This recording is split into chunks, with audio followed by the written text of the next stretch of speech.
Alright, ladies and gentlemen, as you can see over here, we are sitting paused in our first game. Unfortunately, I don't really know what's going wrong with now for FunK, but looks like he's managed to fix the problems, and we'll be resuming. Alright, ladies and gentlemen, spawning down here in the bottom left-hand corner of the map on top of the purple Terran player, representing Team TES. Give it up. The Terran player, Beastyqt. And up here in the top right-hand corner of the map, we have the blue Protoss player from Team MYI. Give it up for FunK.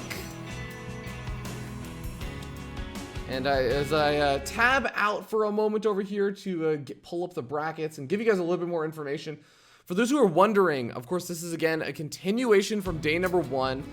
Top 8 players will qualify, but 4 of the players, I believe, from the winners bracket have already qualified. You have Bly, we have Strange, Vortex, and Euthermal have all qualified. Now we're sitting in the losers bracket, round 7, to determine who is going to be the person who moves on, faces off versus Soul. The winner of that will face off versus Guru in a qualifying match. So this is just, I believe, 3 rounds. Both of these players have 3 rounds to play before they're going to be able to qualify, and that 3rd round will be the qualifying match. I should hopefully enlighten you guys a little bit as to how things are working. But of course, yes, I am going to be solo casting this. Rifkin and Zombie Grub casted the European and North American qualifier yesterday, and they did a bang-up job of it. But that was also approximately somewhere between 10 to like 13 hours of casting, so they are completely wiped out. They just asked me like very last minute and said, hey, do you want to do the EU qualifier tomorrow at 2 or 3 in the morning? Because if you don't, we're just not going to cover it. We just physically cannot do it. Our bodies will not be able to handle it. So I said, yeah, you know what? Sure, why not? Let's do this on 2 hours of sleep. But all right, let's take a look at how this game is opening up. We do have a Reaper opening from Beastyqt, throwing down the reactor immediately afterwards, getting up a fast factory to get up to that nice and fast starport to open up the possibilities for the Widowmine drops, the Liberator harassment, all kinds of things. Reaper gonna move in, get a little bit of a scout. Of course, we did have Adept not quite able to find the Reaper. We're actually gonna get pretty well zoned out by the Reaper. Reaper's gonna make its way into the main base. It's not gonna scout a whole lot, but it does. Oh, actually, it sees the Stargate. That is a really nice find, and it looks like there was a skipping of the mothership core. So this is going to cause a lot of problems over here for FunK, because yeah, the Adept is going to be able to do a nice job of at least zoning out the Reaper, but the Reaper does manage to escape as well, because it's just really no guaranteed big hits on the Reaper as it tries to move in for the scout. No pylons that can be photon overcharged or anything of the sort. So really nice scout over there for Beastyqt. He's going to have ample time to prepare. He's, of course, gotten up that factory. Gets up a tech lab on the factory, too. Ooh. Interested to see what he's going to be doing that. If he's going to be going to the Sea Shanks or something. A 3rd command center also being thrown down. I don't think we have an engineering bay down for Beastyqt, so he's going to want to do that if he wants to get up any missile turrets, but he may just be relying on the safety cyclone. Yeah, there is that safety cyclone coming out, getting ready to deal with the Oracle.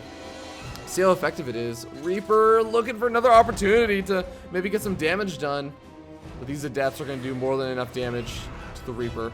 Close that out. FunK now moving across the map though with his first Oracle, and it doesn't look like he's going to be following up with any Phoenixes or anything, just adding on Twilight Council, Forge, getting ready to transition out and play a little bit greedy behind all this. Oracle does get targeted by that Cyclone, gets zoned out, but it survives, and that's so important to actually keep in mind, because if that Oracle survives, it's still useful. Even if it can't really get a whole lot of damage done on the worker mineral line, this is going to be a greedy play behind it for FunK, because grabbing that 3rd expansion, not a ridiculously fast one. Of course, there is a finish up 3rd expansion for Beastyqt, but it is still going to be a fairly fast 3rd expansion, sitting on also some pretty fast teching up for the Twilight Council. Robotics facility really sitting on just, what, 1 gateway? And the Oracle can still plant down stasis traps. It can still threaten Beastyqt and make him feel a little bit uncomfortable. 1 Cyclone is not going to protect 3 bases. It also, of course, makes Beastyqt a little bit more hesitant to grab that 3rd expansion immediately. He saw, of course, the Adepts sitting at that 3rd expansion, but he didn't really know or guarantee or confirm that the 3rd expansion was already thrown down. So not quite going to feel comfortable doing so, or moving his command center out just yet.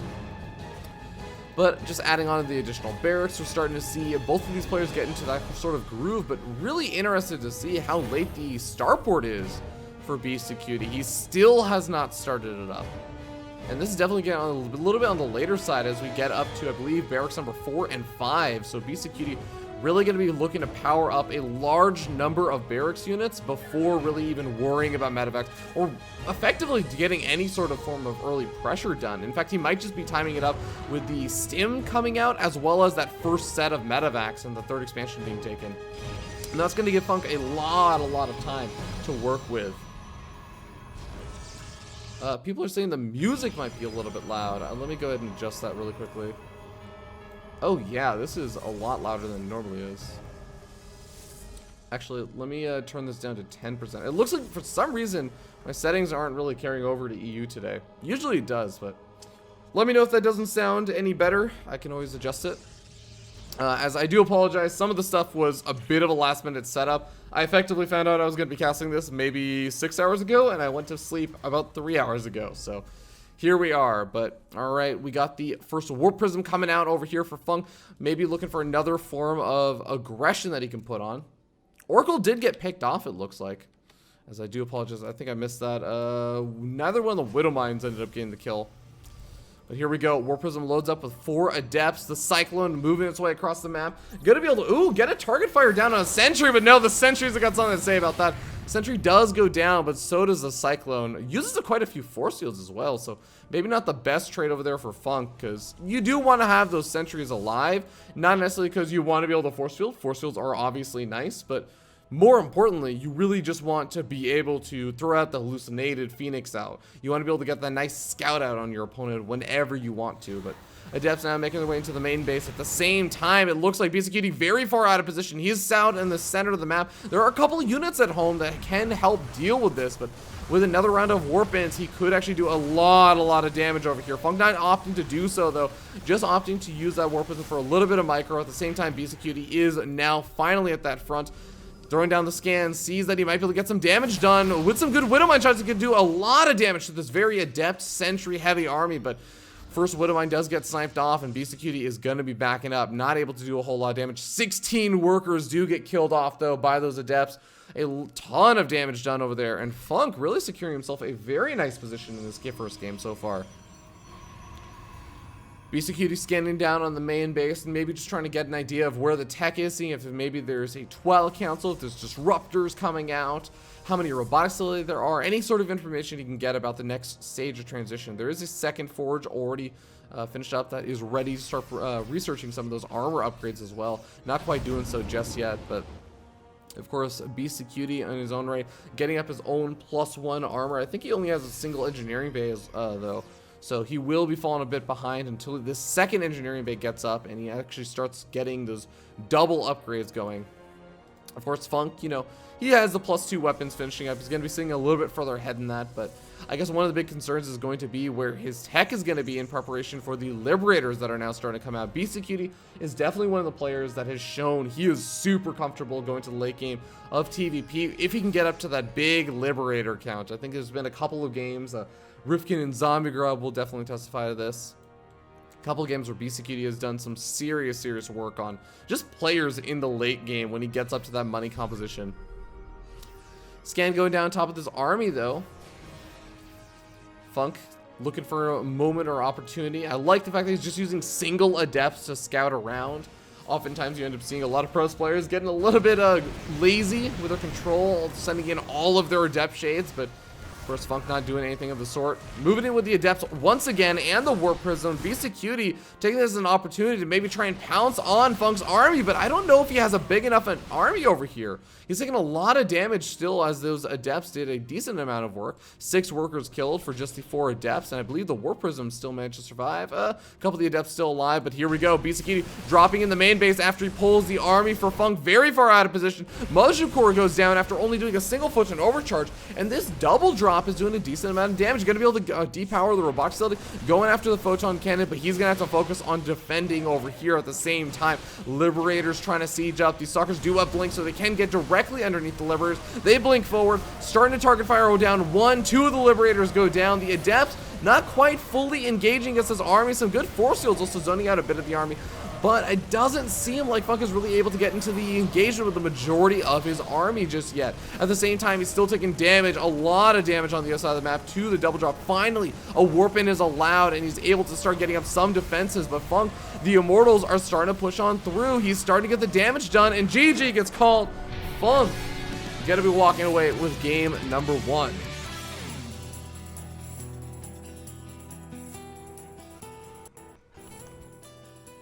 Awesome job by FunK taking game number 1 with a nice little push in over there. Just had a fairly scary army. Beastyqt tried to find an opportunity to get some damage done to counteract all of the damage he took from that Warp Prism.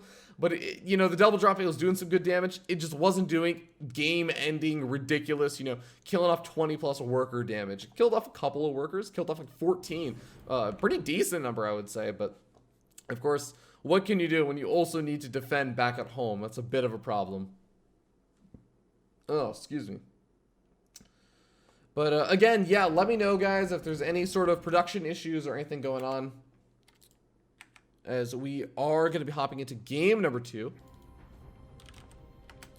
Let me just make sure I get the invite from the player. Let's see. Let's go ahead and update this overlay also. Beastyqt sitting down 0-1 to FunK. And as we wait for this next lobby to get set up, I will actually go ahead and bring your attention to my wonderful stats screen. As we have, of course, Beastyqt, the Terran player from Russia.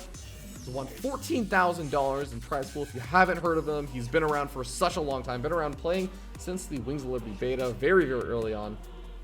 And apparently, FunK has completely broken all of my statistics stuff. So, of course, it is the player with the from the country CH. I don't actually know where that is. I would think it was China. Of course, these are all statistics pulled from Aligulac, but I don't have too much more information on FunK. But ladies and gentlemen, we are going to be hopping into game number 2. The map is going to be Invader, which makes me happy since that means I get to use one of my new intros from Nice Username. I'll see you guys there.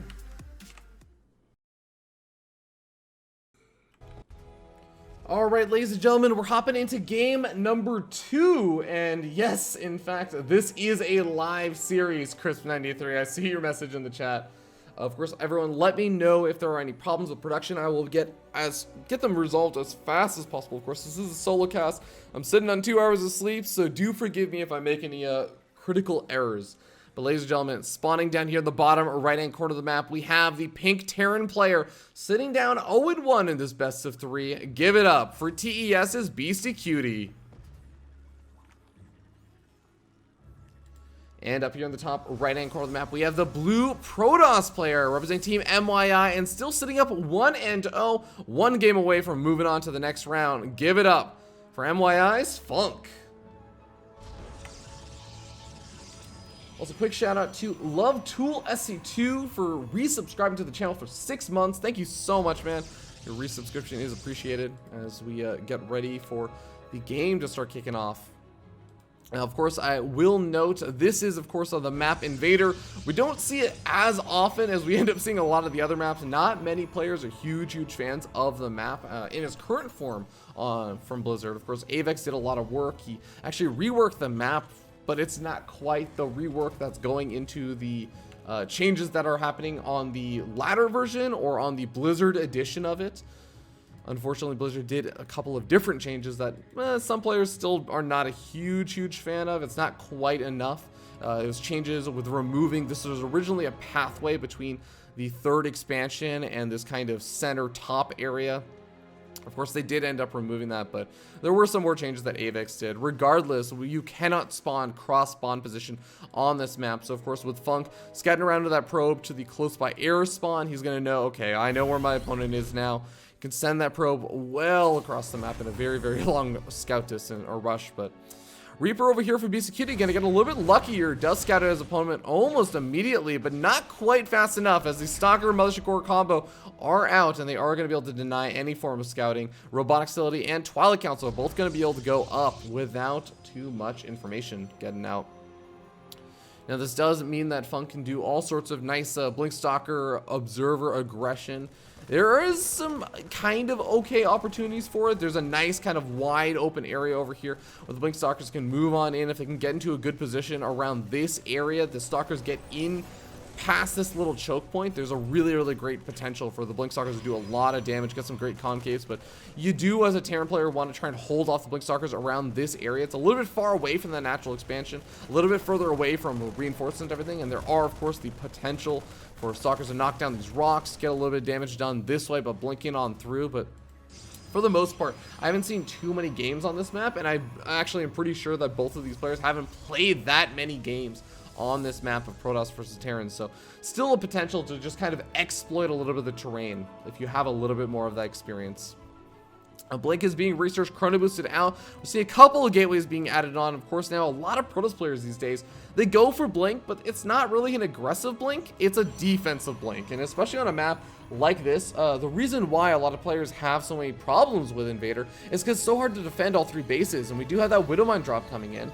And luckily for FunK, he's only going to really be defending against 2 bases of aggression, or defending 2 bases from this Widowmine drop, I should say, since the probes aren't really mining at the 3rd just yet. But you can see it's hard to be in position to defend in all 3 of the locations. All the probes get pulled very quickly over here. Stalker now trying to move in, and the Moisture Core looks like it's going to be tasked with dealing with the Widowmine. No, not going to actually be doing so.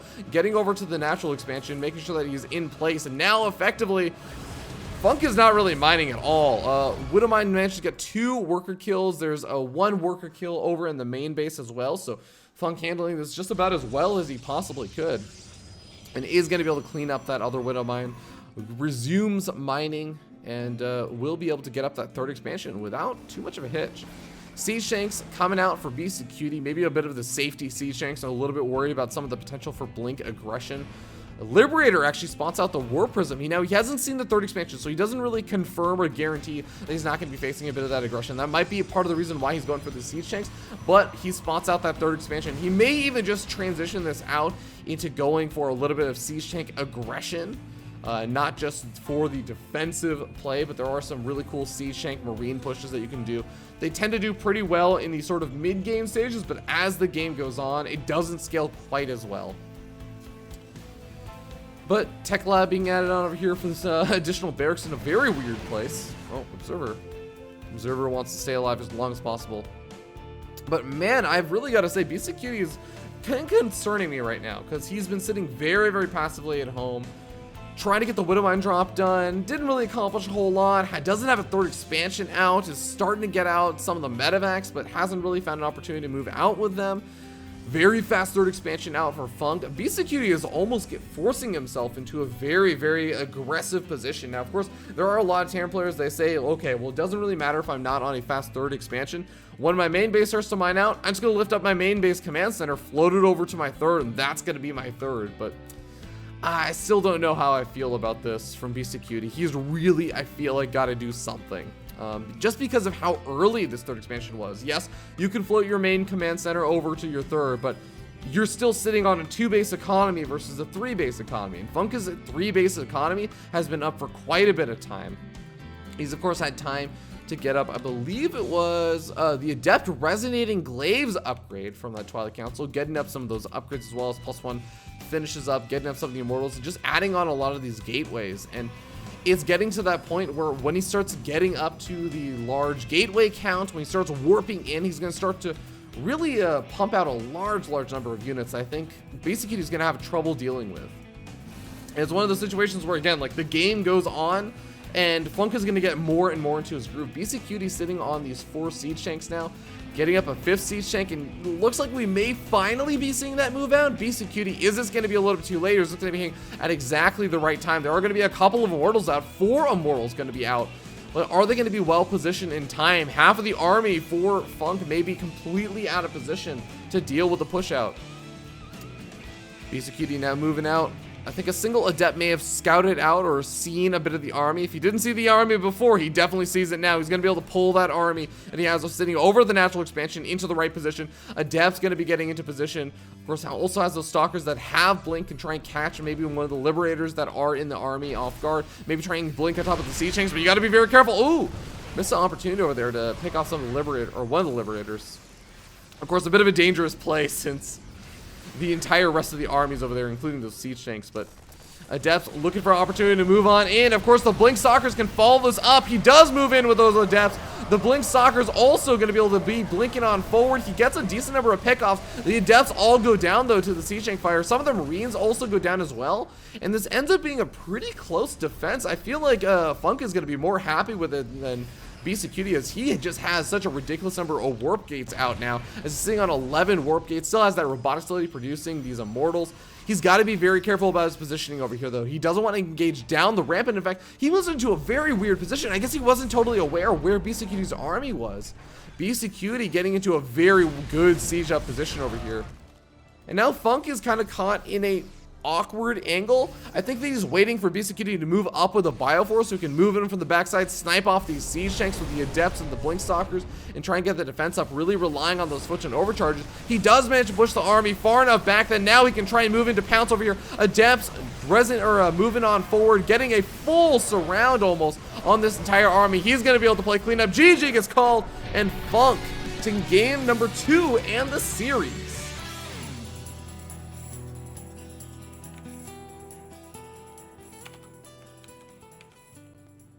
All right, and that means that FunK takes the 2-0 victory, moving on to the next round to play versus Seoul. And that is going to be the round 8. Of course, that is going to be 2 rounds away from qualifying. He's got to play versus Seoul, and the winner of that will play versus Guru in the qualifying match. But ladies and gentlemen, we're going to be hopping to a short little break. We'll see you guys in just a little bit as we get ready to hop into our next series. Thank you guys so much for tuning in for the WCS EU Spring Championship Qualifier. My name is Fear Dragon, and I will be bringing your coverage for BaseTradeTV today.